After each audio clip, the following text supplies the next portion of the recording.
নমস্কার বন্ধুরা, রিনাস কিচেন থেকে স্বাগত। আজ আমি তোমাদের দুধ লাউ রেসিপি পনির দিয়ে করে দেখাবো।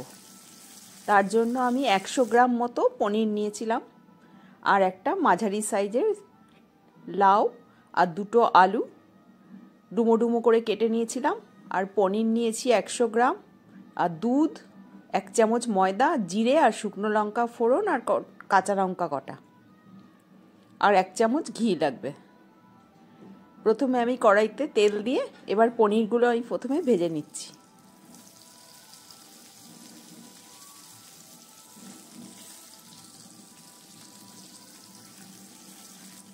খুব বেশি কড়া করে ভাজার দরকার নেই, হালকা করে ভেজে নিলেই হবে পনিরটা।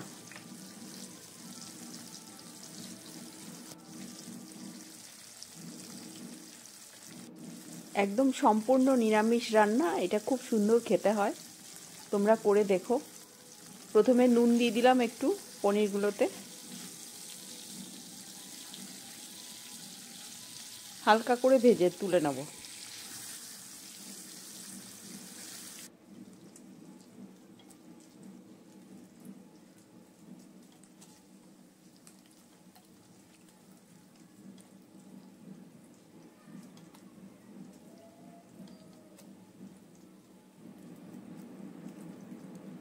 আমি সবসময় কম তেলে রান্না করার চেষ্টা করি। আমি কিন্তু আর তেল দেব না, এই তেলটার মধ্যেই আমি এবার ফোড়নটা দিয়ে দিলাম। গোটা জিরে দিলাম, আর একটা শুকনো লঙ্কা ফোড়নে দিয়ে দিলাম। আমি গরম মশলা এই রান্নাটাতে ইউজ করিনি। একটা টমেটো কুচিয়ে রেখেছিলাম, সেটা দিয়ে দিলাম। একটু ঢাকা দিয়ে টমেটোগুলো রাখলে, একটু নুন দিয়ে দেবো আমি, দিয়ে ঢাকা দিয়ে দেবো, তাহলে টমেটোটা তাড়াতাড়ি গলে যাবে।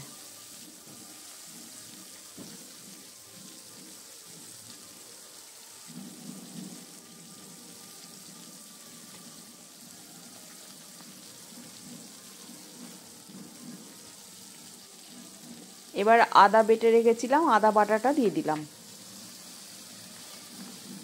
এটা দিয়ে ভালো করে কষিয়ে নিতে হবে একটু, আর 4টে কাঁচা লঙ্কা দিয়ে দিলাম।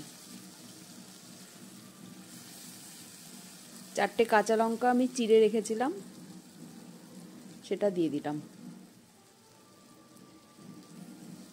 এই রান্নাটাই হলুদের ব্যবহার হবে না, যেহেতু দুধ লাউ সেই জন্য। এবার আলুগুলো দিয়ে দিলাম। দুটো আলু আমি ডুমো ডুমো করে কেটে রেখেছিলাম, ছোট ছোট করে। এবার লাউটা দিয়ে দেব।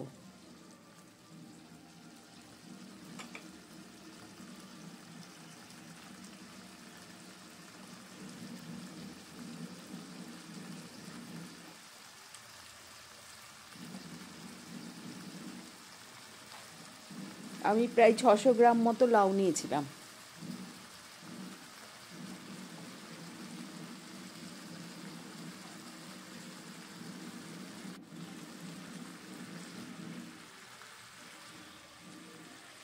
ভালো করে কষিয়ে নিচ্ছি আমি।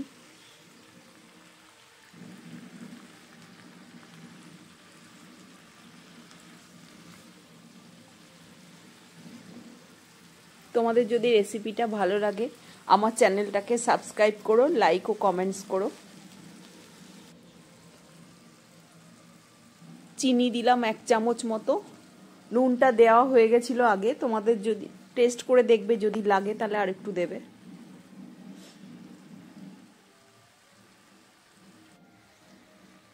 এবার আমি দুধের মধ্যে 1 চামচ ময়দা মিশিয়ে ভালো করে এটাকে নাড়িয়ে, ময়দাটাকে ভালো করে মিশিয়ে নিতে হবে।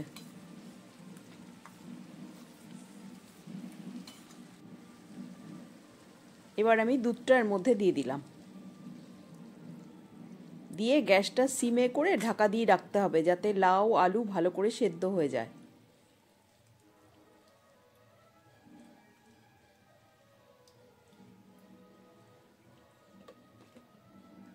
এই রান্নাটা করতে হলে কচি লাউ দিয়ে করলে সবচেয়ে ভালো হয়, তাহলে সুন্দর সেদ্ধ হবে।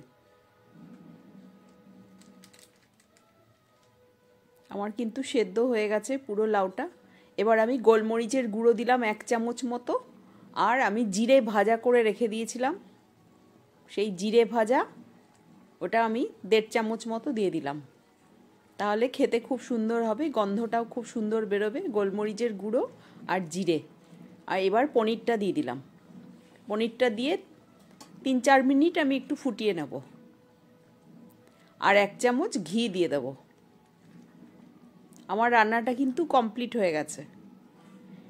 এটা করে দেখো, খুব সুন্দর খেতে হয়। নিরামিষ দিনে এই রান্নাটা করতেই পারো।